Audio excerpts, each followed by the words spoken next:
Hey, what's up, YouTube family? It's your favorite black guy from Nebraska. Yes, there's black people here in Nebraska. You know what I said? I said, you know what? I'm not doing too much today at work, and you guys are deserving of some more content. I've been getting a lot of positive feedback in the comments. I appreciate that. I appreciate the people who really enjoy this information, enjoy this content, and you guys are running with it, man. You guys enjoying it, and you're also teaching me things in the comments that I didn't know. I love that as well. I really appreciate that. Please like, share, and subscribe as well. Please don't forget to like, share, and subscribe. I'm not in this for any money. I'm in this for information because I enjoy sharing it, and I enjoy communicating with like-minded people who enjoy it as well. So we're still in chapter 7. Man, I'm going to be picking a lot of stuff out of this book. Man, this book is like 600 pages long, and it's just full of valuable information that needs to be put out there in the YouTube universe. It deserves it. So we're still in chapter 7, and we're in another part of this chapter that you're really going to find interesting, but not only interesting, you're going to find it to be intriguing, and you're going to find it worthy of consuming this information. It's very worthy of it. So let's go ahead and get started. It's your favorite black guy. All right. Christian clowns and pointy hats. The Ku Klux Klan. So we're going to be reading about some information on how the Ku Klux Klan interacted and what the things that they did to the black Indians, the indigenous people of the Americas, mostly the southern part of America. A 107 years old Jackie Riddle and his wife, Jose Riddle, forced to listen to a broadcast of Southern preacher of the Ku Klux Klan on a radio given to them by the KKK in Talladega, Atlanta, 1948. You'll see claims online saying there are 2 black men standing on the side of Riddle, but this is false. Riddle is actually a lighter brown complexion, but the camera makes him look much more darker than in real life, and the hands behind him are in the shadow and being darkened by the camera. Make no mistake, these are all white men in these robes. And how disgusting, is this? 2 elders being forced to be a part of this, debacle, showing them in a depraving state, in a vulnerable state, So this type of stuff that they did because they looked at us like, necessarily, well, animals too, but they looked at us like, just something to be toyed with, something to be made fun of, something to be on top of, something to be conquered. So let's go ahead and continue on with the story. Charleston Daily Mail, Charleston WVA, Sunday, December 26, 1948, page 1. Klan plays Santa to ex-slave, wife Jack Riddle, 107, ex-slave, and his wife, Jose, 86, receive a radio as an unexpected Christmas gift from the Ku Klux Klan at Talladega, Alabama. On his birthday recently, the ager Negro said all he lacked was a radio so he could hear the preachers, the Christian preachers. Notice the date, 1948, almost 100 years after slavery was supposedly abolished. Many so-called Negroes in the South didn't know or believe they were free well into the 1900s, and this is proof of it. With Jack being one of them, some will continue living on the plantations until their deaths, not even knowing they were free or not knowing they were to go after they were set free. Wow. The KKK continued to enforce so-called slave laws and terrorize the black communities throughout the South. Many who would be forced to flee north or west to also be terrorized there as well. And that just goes to show you the mind of, the slave at that time. You know what I mean? They've gone, a century of being conditioned to be this way, that, this is all they knew. So in their minds, they were being treated like human beings, when in fact they weren't.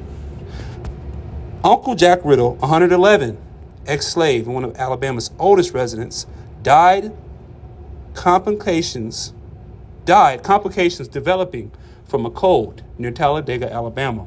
Riddle was sold in the Talladega slave market for $50 as an infant in his mother's arms. Later worked as a gold miner, flour miller, and farmer. He is survived by his wife, Josie, 97. I think I butchered that name, guys, so sorry.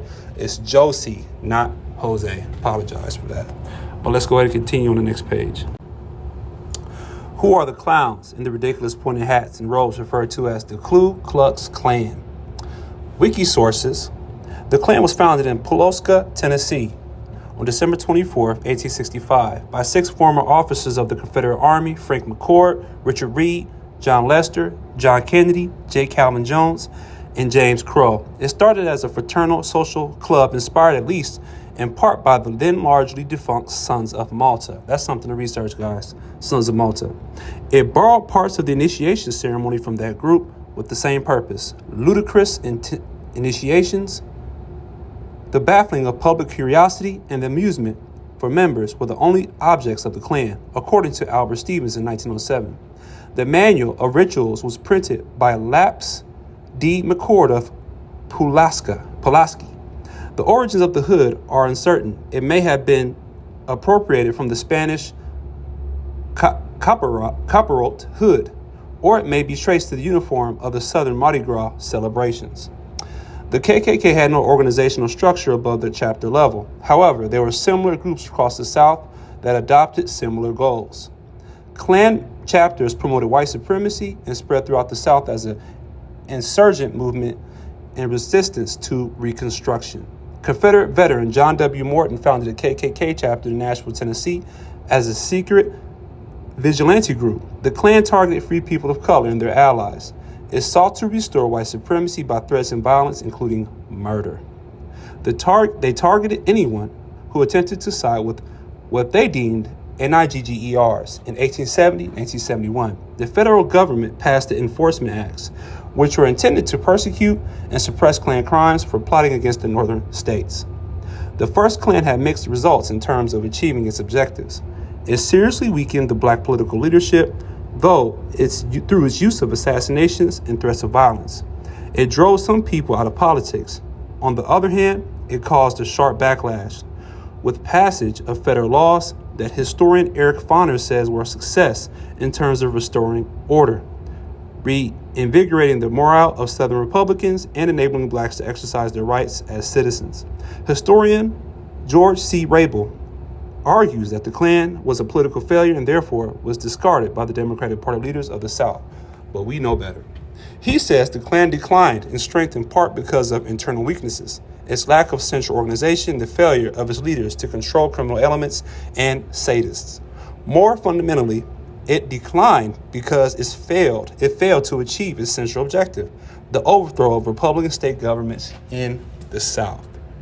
After the Klan was suppressed, similar insurgent paramilitary groups arose that were expeditiously, I butchered that, sorry y'all, directed at suppressing Republican voting and turning Republicans out of office. The White League, which started in Louisiana in 1874, and the Red Shirts, which started in Mississippi and developed chapters in the Carolinas. For instance, the Red Shirts are credited with helping elect Wade Hampton as governor in South Carolina. They were described as acting as the military arm of the Democratic Party, and are attributed with helping white Democrats regain control of state legislators throughout the South. In 1915, the second Klan wave was founded atop Stone Mountain, Georgia, by William Joseph Simmons. While Simmons relied on documents from the original Klan and memories of some surviving elders, the revived Klan was based significantly on wildly popular film, The Birth of a Nation. That sounds familiar. The earlier Klan had not worn the white costumes and hood, not burned crosses. These aspects were introduced in Thomas Dixon's book, The Klansman, a historical romance of the Ku Klux Klan, on which the film was based. When the film was shown in Atlanta in December of that year, Simmons and his new Klansmen paraded to the theater in robes and painted hoods. Many on horses, just like in the film. These mass parades became another hallmark of the new Klan that had not existed in the original Reconstruction era organization. All right, let's go ahead and continue on the next page. Beginning in 1921, it adapted a modern business system of using full-time and recruiters, and it appealed to new members as a fraternal organization, of which many examples were flourishing at the time. The national headquarters made its profit through a monopoly on costume sales, while the organizers were paid through initiation fees. It grew rapidly nationwide at a time of prosperity, reflecting the social tensions putting urban versus rural America. It spread to every state and was prominent in many cities. Writer W.J. Cash, in his 1941 book, The Mind of the South, characterized the Second Klan as an anti-Negro, anti-alien, anti-red, anti-Catholic, anti-Jew, anti-Darwin, anti-modern, anti-liberal, fundamentalist, vastly moral, and militantly Protestant. In summing up these fears, it brought them into focus with the tradition of the past, and above all with the ancient Southern pattern of high romantic histrionics. Sorry, guys, I butchered that again. Violence and mass coercion of the scapegoat and the heretic. It preached 100% Americanism, sounds familiar, is still preached today, and demanded purification of politics, calling for a strict morality and better enforcement of prohibition. Its official rhetoric focused on the threat of the Catholic Church, using anti-Catholicism and nativism. Its appeal was directed exclusively toward white Protestants. It opposed Jews, black people, Catholics, and newly arriving Southern and Eastern European immigrants such as Italians, Russians, and Lithuanians, many of whom were Jewish or Catholic. With this, and I believe this major target was black people, because all those other groups are also against black people as well. Some local groups threatened violence against rum runners and those they deemed notorious sinners. The violent episodes generally took place in the South. The Red Knights were a militant group organized in opposition to the Klan and responded violently to Klan provocations on several occasions. The Second Klan was a formal fraternal organization with a national and state structure. During the resurgence of the Second Klan in the 1920s, it publicly was handled by the Southern Publicity Association. Within the first 6 months of the association's national recruitment campaign, Klan membership had increased by 85,000 members.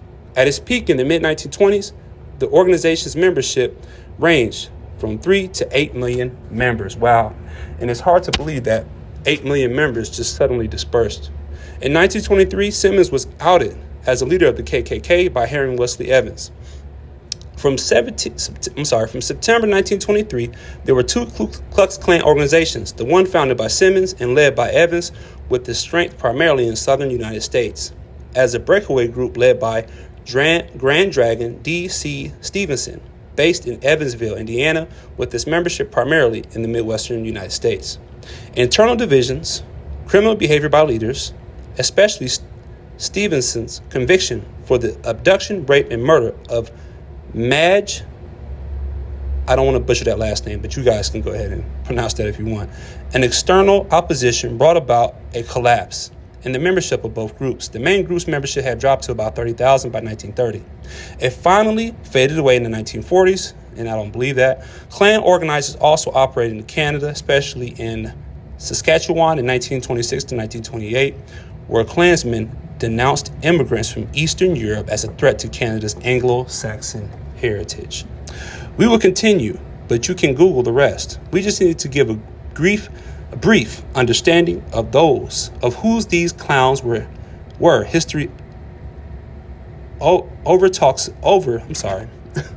history overs love to talk about. That's what I think that's supposed to be, which should give you an understanding why so many so-called free and enslaved Negroes fled from their homes in the South to the North and to Canada. Ending this segment with this quote.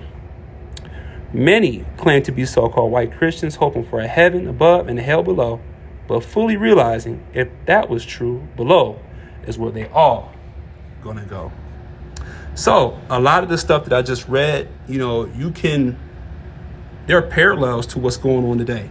So I think the foundation that was laid at this time is what America stands on right now and continues to stand on. And I refuse to believe that the KKK just disbanded and it was forgotten about. I think they went underground. I think they seeped into, politics, government, policing, business. They didn't just disperse. They're still here and they're still operating underground. We know that, and we're very intelligent people, so we don't understand that these people didn't just disperse. So I hope you guys enjoyed this content. It was pretty enlightening. I want to have more enlightening content coming up. Please feel free to view the video before this and view all the videos that have to do with this book and more of my content on my page, because even my really old stuff, man, check out some of my old stuff. There's a lot of jewels and gems in there that you guys will enjoy. So I hope you guys have a great night. It's your favorite black guy from Nebraska. Yes, there's black people in Nebraska. I'm out. Peace. And also, before I go, people are asking me if there's a physical copy of this book. I have not been able to find one online. I haven't. So what you can do is you can go to www.archive.org, create an account for free, and you can find this book, and you can do the same thing I'm doing right now. And you can find other books as well on the subject. So I'm out. Peace. Please like, share, and subscribe, guys. Have a good one.